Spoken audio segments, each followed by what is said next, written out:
All right, let's get more on this. China analyst Einar Tangen joins us now from Beijing. Einar, good to have you on the show. I think you would agree. I think it's no surprise to see Mike Pompeo, who is known to be very hawkish when it comes to dealing with China, comes out with something like we just played. So how much is this going to stick with Beijing?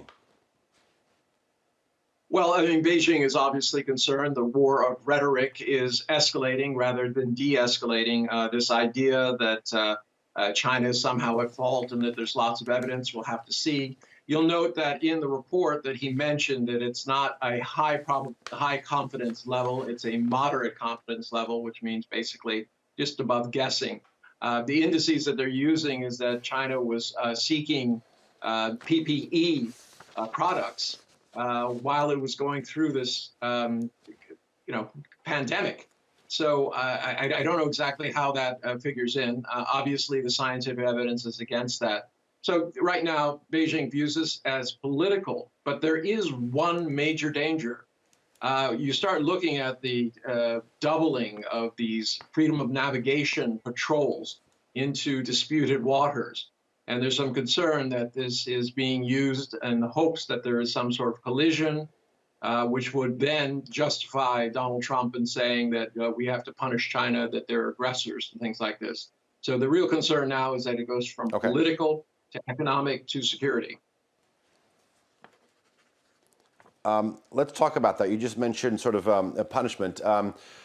The Secretary of State's comments come as the Trump administration is sort of formulating a long-term plan to punish China.